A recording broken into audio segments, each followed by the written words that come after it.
Welcome to Kaison UAE.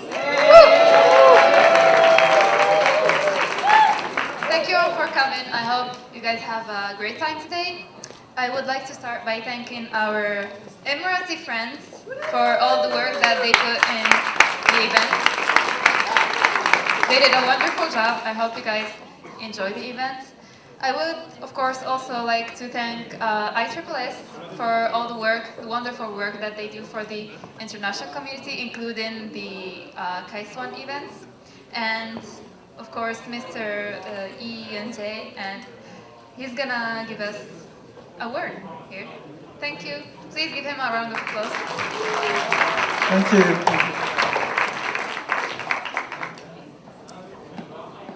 Hi, everyone. Hi, good to see you again. Okay, how are you today? Good? No, actually, I'm not. I'm freezing. All right. The weather is getting cold, actually, so please be sure to stay healthy. Okay, today I have a few things to share with you. Firstly, final exam. The final exam is only just 3 weeks away, December 11th. Yeah. Are you guys happy with that? No? At all? Okay. But don't be disappointed. IT Plus is organizing a year-end party for our international community. It will be on Tuesday, December 5th. It starts at 6 p.m. in the auditorium. I believe it's going to be fun. So I hope you guys can join the party and go crazy with the activities we prepared. Okay. And the third thing is that, as you may know, Mr. Osama, the organizer and who organized as well as moderated our KAIST-1 events for the last 1.5 years, is going to leave KAIST for a while in order to join an exchange program, which is good for him.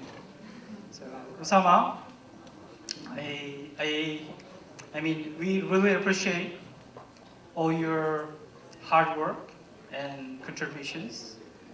With your great efforts, every single KAIST event was successful. Okay. Please give him a big round of applause.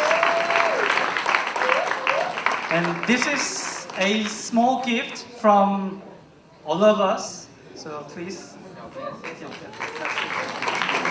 So it has actually been a really pleasure for me organizing this event. I got to meet so many new people and got so many new experiences, and I'm really overwhelmed by the kindness that Mr. Lee shows me, and I'm sure that he shows this kindness to all of us. So thank you very much, Mr. Lee, from me and from maybe all of us. Yeah. Good, great job. And why don't we take a group photo for him, actually. But you guys just stay there. Osama, stand in the middle and turn around. Oh, yeah. You don't need to turn around. It's gonna be work. So you can say anything. Say kimchi for him. Wow, thank you. Any noise for him?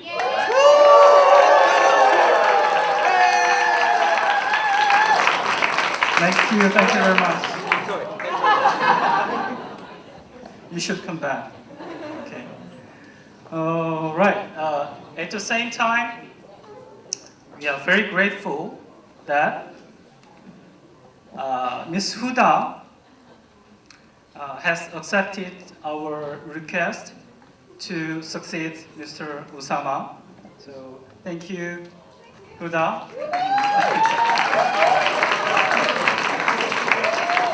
I'm pretty sure that you'll be an even better organizer than your predecessor.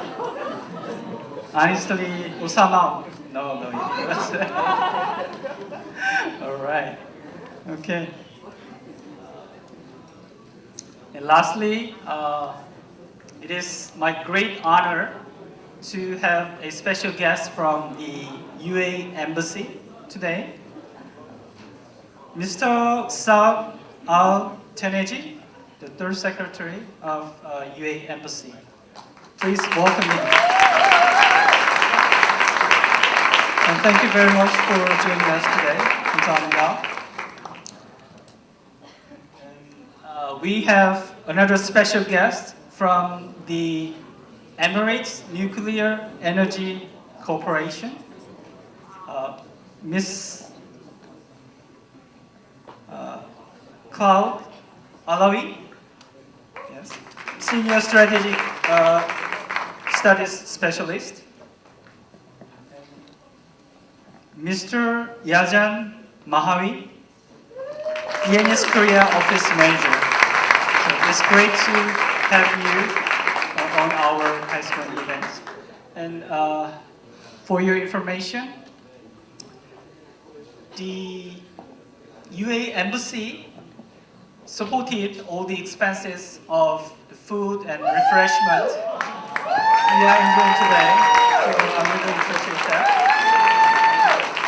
And the good thing is that ENEC has been supporting very generous scholarship for KAIST UAE students. So on behalf of member of KAIST, I really appreciate for your great support and consideration. Thank you very much.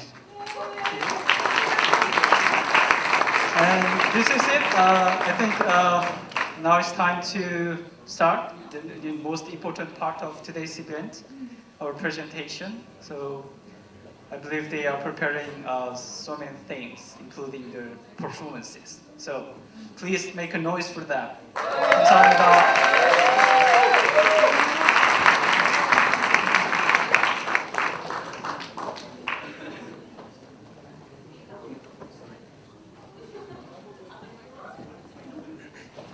Okay, hi. Good evening, everybody. I have the honor tonight to present to you about my country, the United Arab Emirates, and I hope that everyone will be able to enjoy the presentation and the performance. I hope that by the end of tonight, you will learn something about our culture, our traditions, and our history. And the picture that you see in front of you, in my opinion, it shows the essence of the UAE as it makes room for the future without losing sight of its culture. So where is the UAE? The UAE is in the west of Asia. Yes, it's an Asian country. It's in the region commonly known as the Middle East. It's bordered by two countries. There is Oman to one side, it's to the east, and then Saudi Arabia is to the south and to the west. So before we start, I have one question about the UAE. And I will ask this question. Please, if you know the answer, raise your hand. Do not shout out the answer. I will pick you, okay? So, what is the capital of the UAE? Is it Abu Dhabi, Riyadh, Dubai, or Sharjah? Oh, there? Oh, that is incorrect. Who wants to try? Let's see? Yes, Abu Dhabi. Yes, Abu Dhabi is the capital of the UAE. It is not Dubai, as many people seem to have that misconception. Which leads me to my next question, the next topic actually, misconceptions. So, misconceptions, there are a lot of misconceptions about the UAE. We're here to clarify those. We picked 5 of the most commonly asked questions to us. And we would like to engage with you and tell you what's right and what's wrong. We will point the direction to you. So, first one, Dubai is a country, right? No. Dubai is not a country, please. Every time someone asks us where we're from, we would say, oh, I'm from the United Arab Emirates, I'm from the UAE. And then after a few seconds of awkward silence, I'd be like, oh, Dubai. And they'd be like, oh, okay, yes, I know that country.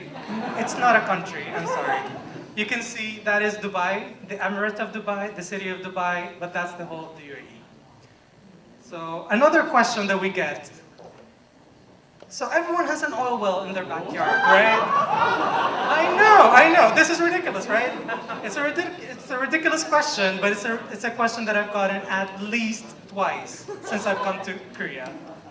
Well, it would be very nice. Saving myself the trip to go to the gas station and taking a bucket to my backyard would be very nice, but unfortunately that's not true. A lot of the oil is concentrated off coast. It's mostly in the Gulf, and definitely not where anybody lives. So please strike that misconception out. The third one, this is kind of a big one. So a lot of people ask me, women aren't really allowed to drive in the UAE, right? Women don't really have rights. Well, instead of telling you this, why don't I show you? You can make your own assumptions. That is a military air pilot woman. So I think if she can be a pilot, it's a safe guess to say that she can drive, right? Yeah. In fact, the UAE women are encouraged, and they're definitely allowed and definitely encouraged to work in all types of fields. They make up 66% of all government jobs. That was in 2015. I'm sure the figure is only going up. And they took up about 50% of all small and medium-sized businesses in the country. Now to the fourth misconception. Everyone owns tigers in the UAE, right? Right? Haven't you heard this? I mean, come on, I don't have a tiger. I hate having to clarify this so many times. I only have a lion. No, I'm joking. All kidding aside, that was not that common. Like, some people did, yes. That was not that common, but apparently everyone thinks everyone has tigers. No. Well, this became illegal in January of this year. You can no longer have private ownership of exotic pets.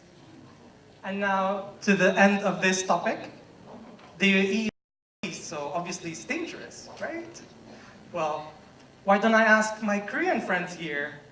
Due to your friends up north, Korea is pretty safe, right? Well, we live in a very tension-filled region, that's true. But the UAE itself is very safe. It was ranked the second safest country for tourism, and Abu Dhabi was ranked the safest city by Crime Index. The crime is so low that it's the safest city in the whole world. Okay, now I will go to the next part of our presentation, the demographics. So what is our country? What's it called? It's called the United Arab Emirates. That is the official title of our country. Usually we shorten it to just UAE. The capital is Abu Dhabi, as we said before. And as we said, not Dubai, please. Language is Arabic. I think that's obvious from the name. And then, what is the area like? As you can see here, the area of the UAE is roughly close to that of Korea, but it's a bit smaller. It's at 83,000 kilometers squared versus 100,000 kilometers squared, but the population is very, very different. The population, it's 9.4 million versus 51 million. Yeah, that's a lot. The UAE is a bit smaller and a lot less densely populated than Korea. So what's the currency of the UAE? We use the Emirati dirham. Anyone who visited the Kaiswan, Morocco would know about this. The two countries that use dirham as their national currency is the UAE and Morocco. Now I want to talk a bit about the demographic, like what is the population made up of? Well, we're very mixed people, and there are a lot of immigrants in the UAE, and it's made up as follows. 28% of all people in the UAE are Indian, 13% are Pakistani, 11% are the actual Emiratis. So we're a minority within our own country, which is obviously very strange to a lot of people. But yeah, that's the case. And you remember we talked about 9 million? Yeah, we're basically 1 million. Us, yeah. Now, this is a bit of a boring part, but I'm gonna try to make it short, and I'm gonna try to say it in a nice way so that you will not get too bored. Hopefully don't fall asleep. So, very, very long ago, 6000 BC, people started settling here. People started living off fish. In the year 630, Islam spread to the region. The UAE is a Muslim country. In 1498, Portuguese explorers arrived.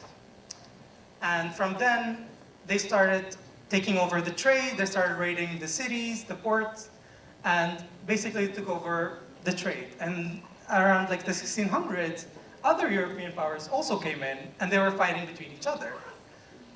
And in the 1700s, the English Navy finally pushed out all the other forces, and it was predominantly the biggest power there. So during that time, we were known as the Pirate Coast because we would harass the trade ships. So the Pirate Coast and the English Navy over there, they wanted to kind of make treaties, and finally in 1820, the English signed a treaty with the local tribes. Basically, we protect you, no outside force will do anything to you as long as you do not harass our trade ships. So that was signed. From then on, we were known as the Trucial States. There were 7 of us, 7 of the Trucial States. And finally, after being a British protectorate for a very long time, the British said, okay, so we're gonna leave in 3 years. It was 1968, and they said they were leaving by 1971. So starting from then, the 7 Trucial States, plus Qatar and Bahrain, went into talks to become one united country. And that's here. In 1971, 6 of the Emirates became the UAE, and it became an official country. So this is the division of the Emirates. That's Abu Dhabi, Dubai, Sharjah, Fujairah, Ajman, Umm Al-Quwain, Ras Al Khaimah. Ras Al Khaimah was the last emirate to join. They joined 2 months after the country was declared.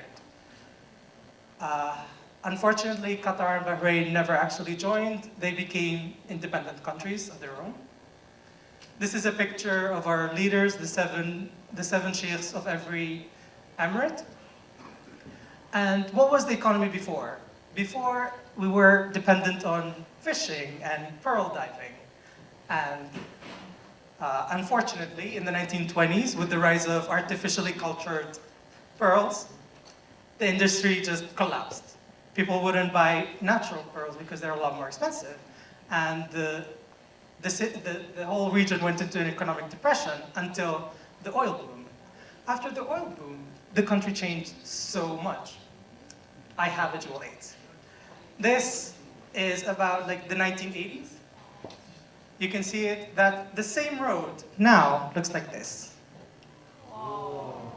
That was in about 30 years, I would say. This, you can see 1985. You can see the roundabout here. It's a landmark. You can, like, once you see it, you're gonna know it. What it looks like now, 2015, it's that. Yeah. So the UAE changed very much, and business flourished, and industry flourished after that. Now, I have one more question before I leave you guys. I will hand off the presentation. So in what year did the UAE become an official country? Anyone who knows? The one jumping over there? What? 1971, and that's correct. That's correct. Very good. Okay, now I'm gonna give my friend the presentation. Here you go, Ramon.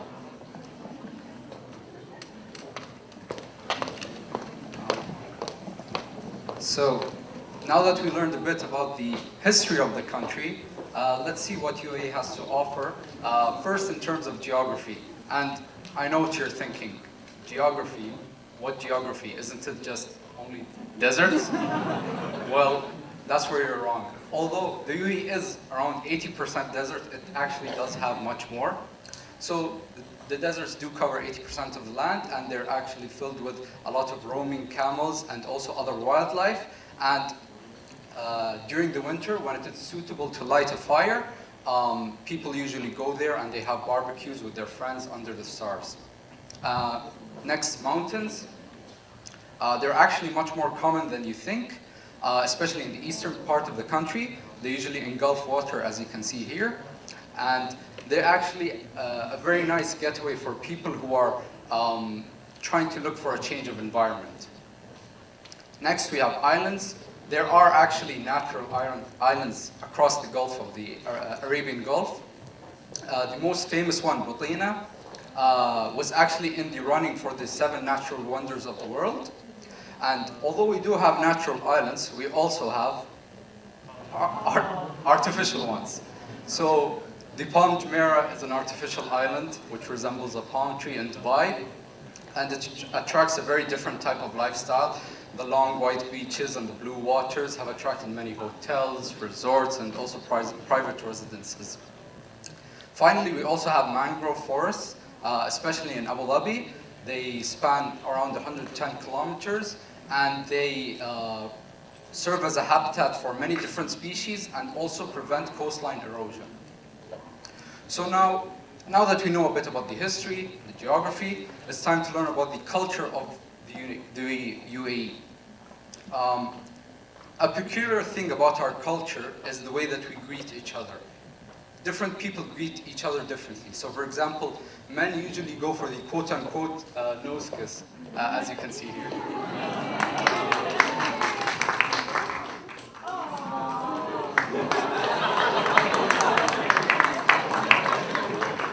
So this is usually for less formal situations. That's very popular among friends and guys.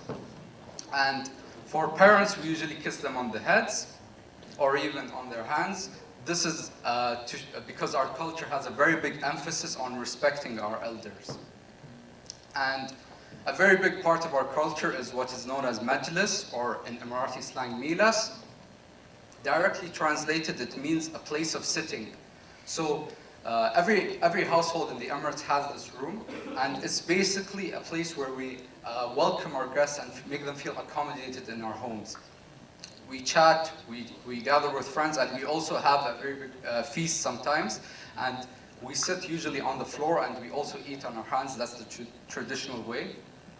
And a very big part of our culture, especially with women, is henna.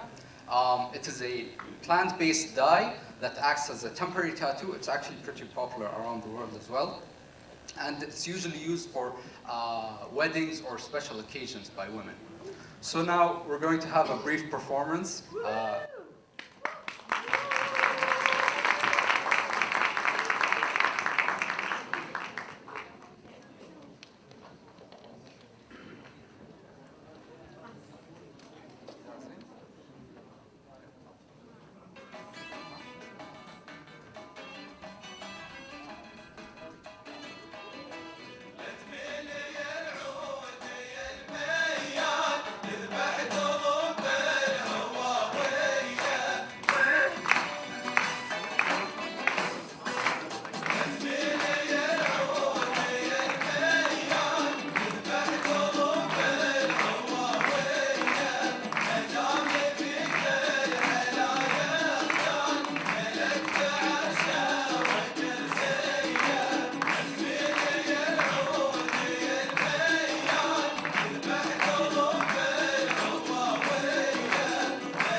So we hope you enjoyed that. Next, we're going to talk about the clothes that we wear. I know there's a common misconception that in the Arabian Peninsula everyone wears the same thing. However, each country actually has its very own style, and we're going to talk a bit about how we Emiratis wear, what we wear. So, men usually go for the very classic kandora, which is the long white garment, and also the ghatra, which is the cloth, and the agal, which is the headpiece. This is actually a bit more formal. It's usually used for work and formal occasions. This can also be, a piece of cloth can also be added to make it even more formal, which is the black cloth, known as a bisht. It's usually used for weddings or also worn by our leaders. And for less formal occasions, we usually go with this style. The ghatra is wrapped around our heads, and it's very popular with the younger men, as they usually see them wearing this everywhere. And if you see people look like this, they're most probably from the UAE. It's very specifically from the UAE. And also kids like to wear kandoras around. Women wear the traditional abaya, the long black garment, and also the shela, which is the headscarf that covers the hair. And during very special occasions, they wear what is known as the thobe. It is a very elegant version of the normal, everyday everyday clothes that they wear with shiny decorations. And in weddings, they basically wear a gold set, gold on their head and their necklaces and earrings and etc. And women also wear the traditional jalabiya, which is very worn popularly around the house, very just plain and colorful. So now I'll pass it along to Isa, and he will talk a bit about our language. Hi again, I'm back. Yeah. So I want to talk about our language. As we said, it's Arabic, and I know a lot of countries do speak Arabic. The Middle East, most of it does speak Arabic, but why is it different? Well, everyone has their dialect, everyone has their slang. So today, instead of teaching you just very common phrases in Arabic, I want to teach you phrases in Emirati slang, so that when you go to the UAE, you can pretend to be an Emirati. Okay. So let's start with a very basic phrase. Hela. Hela. Try to say it after me. Hela. Hela. That means hello or hi. And it's very simple. We usually say it like informally to our friends, something like that. Just hela. The next one, hey. That means yes. Try to say it. Hey. Hey. It's like ne in Korean, right? It's very similar. This is a very simple phrase, but a lot of Arabs don't know this. They don't use this. It's very particular to our country. A lot of people, when we say hey, they're like, what? I'm like, oh, nah. That's the actual word for yes. The next one is yalla. Yalla. Yeah. That word means let's, or basically like the Korean pali. But also, we say it for anything. Like, I want you to do something faster, I say yalla. If we're in front of food, I would say yalla, as in let's eat. I'm at the door, yalla, that means let's leave. And it's just let's. And depending on the context, it can be anything really. The next one, hello. Hello. That basically means sweet. That's the original meaning of this word. However, we use it to mean nice. So we would say hello if we liked something. So after the presentation, you are very welcome to come up to me and say, oh, hello. The presentation was very hello. You're very welcome to try that. It's a very simple word. It has 3 letters in Arabic. I think you can manage it. This is the last word, shukran. Shukran. This is common to most Arabic-speaking countries. It means thank you. It's a very simple word, shukran, thank you. Okay, so now we would like to talk to you about the traditional sports of the United Arab Emirates. Well, the most popular sport is soccer, football. That is the most popular sport. But we also still have our traditional sports that still have a lot of following to this day. So the first one is falconry. Basically, we train falcons to catch and retrieve prey. It was useful for hunting. The falcon is the national animal of the UAE. And as you can see here, we train them, they catch something and they come back to us. The next sport is tajdif, or oaring. Because we were very dependent on the sea, obviously we have that kind of sport. We have oaring, we have sailing. A lot of those sports have international competitions with a lot of nice prizes at the end. Another one that a lot of people, I'm pretty sure a lot of people are gonna be curious about, camel racing. Do we have that? Yes, we do. We do have camel racing. Camel racing is actually very important in our, like, a lot of people follow it, a lot of people participate in it. I don't personally, but there's this. As you can see, they have robots on them instead of people. Instead of jockeys, we use robots that make the camel keep going, instead of using someone that would burden the animal or that would make him tire or go slower. And now, this is a question that I would like to ask you guys. This is our third quiz. What is the phrase that you would use to tell us how nice the presentation was? Let's see. Oh, over there? Yeah? Hello. That's nice. Very nice. Hello. That's the word. And actually, anyone who's curious, it says, say it in Arabic behind it. Yeah. Now I will talk about the National Day. That is our flag, red, green, white, and black. Those are our leaders. I just put them in there. They don't actually go on the flag. Okay. So the National Day, what is it about the National Day? The National Day is a very important, It's a very important day for us. It's the one day that we celebrate outwardly. Because for us, most of our days, most of our holidays, they're about family, they're about society, they're about seeing the people, seeing your relatives, connecting with the people that you know. This day is a chance for us to show our love, our appreciation for our country. As you can see here, the Burj Khalifa is shining with the colors of the flag. Another way that people try to show their love is, simple designs on their cars and just showing the flag and the colors of the flag. And some people go a bit overboard, a tiny bit, as you can see. Yeah. And the UAE kids, usually, they like to wear the colors of the flag. They would have face tattoos, as you see, and they wear the gold. You can see the earring there. It has the colors of the flag. Schools usually hold festivals. There are dances. People go to watch it, and again, everyone's wearing the color of the flag. And obviously, you cannot celebrate unity alone, can you?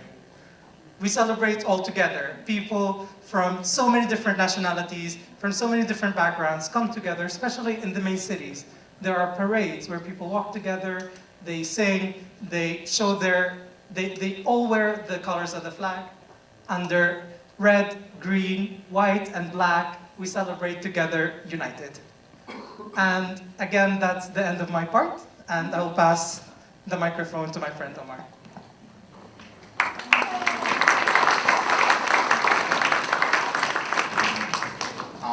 So I'm going to talk a bit about energy in the UAE and where we're headed in that direction, because the UAE is actually trying to go a bit more green.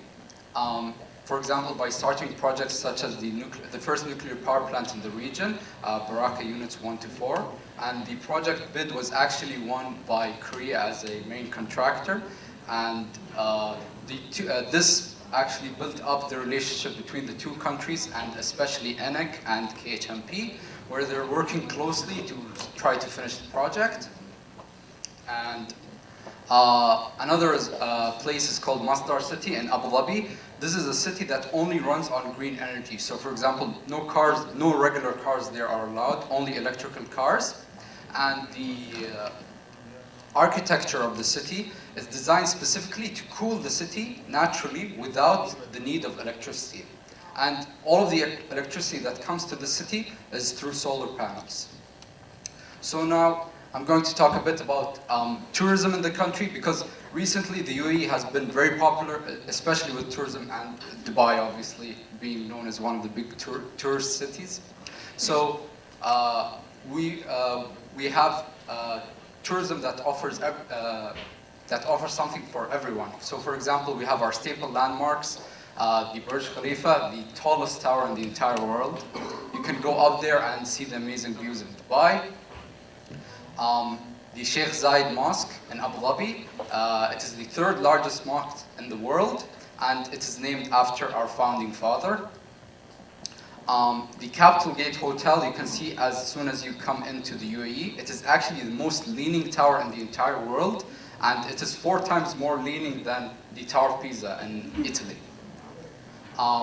Emirates Palace Hotel in Abu Dhabi is a very spectacular hotel at the heart of Abu Dhabi. Dubai Mall is a very, very famous mall, one of the largest malls in the entire world. It has an ice rink, indoor theme park, and also a very huge aquarium in the middle of the mall. If you're a bit more extreme, you can zip line over the Dubai Fountain, or even skydive over the Palm Jumeirah. And if you want to have a little bit more fun, you can go to Ferrari World, a theme park in Abu Dhabi, which has many rides for all ages, and also the fastest roller coaster in the entire world. Yes, it's a bit intense, but it's actually pretty fun. So if you're not that extreme, we also have the Yas Marina course in Abu Dhabi. It has Formula 1 racing and also go-karting. So if you're not that extreme, we have something else. So for example, the Miracle Gardens in Dubai, you can go around with your family, see the very nice views. And if you're interested in museums and art and culture, the recently opened second branch of the Louvre Museum just opened in Abu Dhabi. The spectacular architecture, and also it has many different art pieces internationally and also local art pieces. And Sharjah is actually a cultural center in the UAE. It has many different museums. So for example, the Sharjah Art Museum, it has many different art pieces locally and also international art pieces. If you want to know more about Islam and the culture, the Sharjah Museum of Islamic Civilization is there. This museum has many different artifacts, such as this very old version of the Quran, and also antique vases from Islamic times. And if you actually want to go deep into the culture, you can visit our traditional souks or markets. They can be found everywhere in the Emirates. Here you can find textiles of all kind, or spices for all your cooking needs, or even gold and jewelry. So finally, the best thing, food. We're going to talk a bit about the food in the UAE. So first we have khamir. This is a traditionally prepared bread that is often served with cream or honey, cheese or honey, sorry. And it's usually taken with a cup of tea during the morning or even afternoon tea time. Next is kebab. This is basically the UAE version of a pancake. It's slightly more sweet, and it's usually served with jam or honey or syrup, also during the breakfast. Ligaimat, what you just had when you entered, it's basically a donut, and it's drizzled on top with some syrup or some honey, and it's very, it's a very staple food in the UAE. Next, haris. Probably the most traditional food in the UAE. It is basically wheat boiled, cracked, and beaten with meat until it has a porridge consistency. It is usually eaten during the time of Ramadan. And majboos, which is a rice dish, which is rice boiled in a broth with Arabian spices, and it is traditionally served with dried lemon. And regag, it is actually, you can think of it somewhat like a crepe. It's the same traditional way of making a French crepe. However, the end result is a flakier bread, and it's sometimes served with fish sauce or even eggs or omelets or cheese. And balalit. I know it's hard to say that, but usually eaten in breakfast. It's vermicelli noodles that are boiled in water and sugar, and also topped off with an omelet. So the final question: what city is known as the cultural capital of the UAE? Yes, correct.